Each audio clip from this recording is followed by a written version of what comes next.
Good morning students. अभी तक हमने संज्ञा के जो भेद थे उनको पढ़ा कि संज्ञा के कितने भेद होते हैं। सबसे पहले हमने उसकी परिभाषा पढ़ी, उसके बाद हमने उसके भेद पढ़े कि संज्ञा के 3 भेद होते हैं, व्यक्तिवाचक संज्ञा, जातिवाचक संज्ञा और भाववाचक संज्ञा। लेकिन अंग्रेजी व्याकरण के प्रभाव से 2 और हैं, वो कौन कौन से थे? समुदायवाचक संज्ञा और द्रव्यवाचक संज्ञा। उसके बाद हमने पढ़ा भाववाचक संज्ञा के प्रकार। ठीक है, कि एक जो भाववाचक संज्ञा वो होती है जो अपने मूल रूप में होती है, और एक भाववाचक संज्ञा वो होती है जो कि अन्य शब्दों से बनाई जाती है। अभी हम पढ़ेंगे भाववाचक संज्ञाएं किस प्रकार से बनती हैं। ठीक है, भाववाचक संज्ञाएं 5 प्रकार के वाक्यों से बनाई जाती हैं। कौन कौन से हैं वो प्रकार, हम उनको देख लेते हैं। पहला है जातिवाचक संज्ञा शब्दों से भाववाचक संज्ञा बनाना, यानी कि जो जातिवाचक संज्ञा होती है उनसे भाववाचक संज्ञा किस प्रकार बनती है। ठीक है, जैसे भाई से हो गया, भाई क्या है? जातिवाचक संज्ञा है। उसकी भाववाचक संज्ञा क्या बनेगी? भाईचारा। व्यक्ति से व्यक्तित्व, बच्चा, बच्चा से बचपन। ठीक है, खटाई से खटास, सज्जन से सज्जनता, इंसान से इंसानियत, शिक्षक से शिक्षा, स्त्री से स्त्रीत्व। ठीक है, तो ये जातिवाचक संज्ञाओं से क्या बना रहे हैं? भाववाचक संज्ञा बना रहे हैं। लड़का से बनेगी लड़कपन, ईश्वर से ईश्वरत्व, मित्र से मित्रता, शत्रु से शत्रुता, मनुष्य से मनुष्यता, बूढ़ा से बुढ़ापा, युवक से यौवन और नारी से नारित्व। तो हमने ये पढ़ा कि जातिवाचक संज्ञा से भाववाचक संज्ञा क्या बनती है। ठीक है बच्चों, अब हम आगे चलते हैं। अभी उसी का ही है, जातिवाचक से भाववाचक संज्ञाओं के कुछ और उदाहरण हैं। जैसे मानव से मानवता, कवि से कविता, प्रभु से प्रभुत्व और साधु से साधुत्व, डाकू से डकैती, भक्त से भक्ति। तो बच्चों ये पढ़ी हमने जातिवाचक संज्ञा से भाववाचक संज्ञा कैसे बनती है। अब आता है सर्वनाम शब्दों से भाववाचक संज्ञाएं बनाना। ठीक है, अब सर्वनाम शब्द है मम, पराया, स्वयं, आप, अपना और निज। ये क्या है? सर्वनाम शब्द है। अब इनसे भाववाचक संज्ञा क्या बनेगी? जैसे मम से बनेगी ममता। ठीक है, पराया से बनेगी परायापन, स्व से बनेगी स्वयत्व। ठीक है, आप से अपना या आपा, अपना से बनेगी अपनापन या अपनत्व, निज से निजत्व। तो ये अभी पढ़ा कि सर्वनाम शब्दों से भाववाचक संज्ञा क्या बनती है। इसके बाद आगे का आता है विशेषण शब्दों से भाववाचक संज्ञाएं बनाना। जैसे कि विशेषण शब्द उनकी जो विशेषता बताता है, किसी शब्द की जो विशेषता बताता है वो विशेषण कहलाता है। ठीक है, अब जैसे अच्छा एक विशेषण हो गया, विशेषता है किसी चीज़ की। अच्छा, जैसे यह किताब बहुत अच्छी है, तो किताब की विशेषता है अच्छा होना। ठीक है, तो अच्छा से भाववाचक संज्ञा क्या बनेगी? अच्छाई। ऊंचा से ऊंचाई, मीठा से क्या बनेगी? मिठास।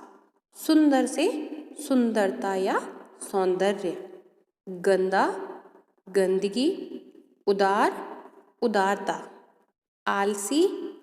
आलसी से भाववाचक संज्ञा क्या बनेगी बच्चों? आलस्य। कायर विशेषण शब्द है, उसके भाववाचक संज्ञा क्या बनाएंगे हम? कायरता। कायर से क्या बनेगी? कायरता। बुरा से बुराई, प्यासा से प्यास, चालाक से चालाकी और क्रोधी से क्रोध। ठीक है, क्रोधी एक विशेषता है, यहाँ पर विशेषण शब्द है वो, तो उसका क्या बनेगा? क्रोध। विद्वान से विद्वता, महंगा से महंगाई, गहरा से गहराई और निपुण से निपुणता। अब है क्रिया शब्दों से भाव, वो अभी पढ़ी हमने विशेषण शब्दों से, अब पढ़ेंगे हम क्रिया शब्दों से भाववाचक संज्ञाएं बनाना। जैसे क्रिया का मतलब होता है जो कार्य कर्ता के द्वारा किया जाता है वो क्रिया कहलाता है। जैसे चलना, खाना, पीना, रोना, सोना, ये आदि क्या है? क्रिया शब्द हैं ये सारे। अब यहाँ पे क्रिया शब्द दे रखे हैं एक साइड में, एक साइड में भाववाचक संज्ञा दे रखी है। अब जैसे क्रिया शब्द है जीतना। ठीक है, तो जीतना से भाववाचक संज्ञा बनेगी जीत। धोना से धुलाई, चुनना से चुनाव, मारना से मार, कमाना कमाई, गिरना से गिरावट। ठीक है, पूजना, ठीक है, हम किसी चीज़ को पूज रहे हैं तो उसकी जो भाववाचक संज्ञा बनेगी वो बनेगी पूजा। चढ़ना से क्या बनेगी बच्चों? चढ़ाई, हारना हार, मुस्कुराना मुस्कुराहट, सजाना सजावट, घबराना घबराहट। तो ये पढ़ा हमने क्रिया शब्दों से भाववाचक संज्ञाएं बनाना। और इसके और भी उदाहरण है। काटना से कटाई, लेना देना लेन देन, उतारना से उतराई, सीना सिलाई, हंसना हंसी, थकना थकावट, मिलना मेल। उड़ना से क्या बनेगा बच्चों? भाववाचक संज्ञा क्या बनेगी? उड़ना से बनेगी उड़ान। तो उड़ना यहाँ पे क्या है? क्रिया शब्द है और उससे जो भाववाचक संज्ञा बनेगी वो बनेगी उड़ान। ठीक है, अब है लास्ट है इसका अव्यय शब्दों से भाववाचक संज्ञाएं बनाना कि अव्यय शब्दों से भाववाचक संज्ञा क्या बनती है। समीप, समीप का बनेगा सामीप्य, सामीप्य। ठीक है, सावाश का बनेगा शाबाशी। ठीक है, निकट से बनेगा निकटता, दूर से बनेगी दूरी। ठीक है, धिक से बनेगा धिक्कार, आगे पीछे आगा पीछा।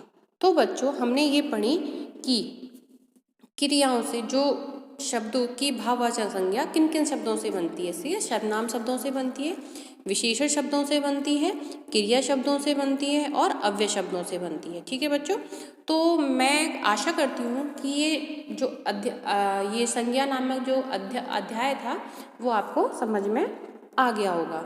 अब एक बार इसकी परिभाषा दे रखी है इसके, आओ दोहराओ में उसको हम एक बार दोहरा लेते हैं जिससे आपको वो अच्छे से याद हो जाएगी।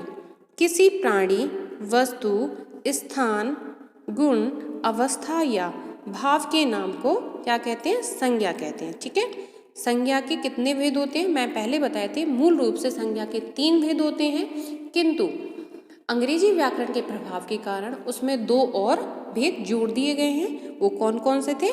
समूहवाचक संज्ञा और द्रव्यवाचक संज्ञा।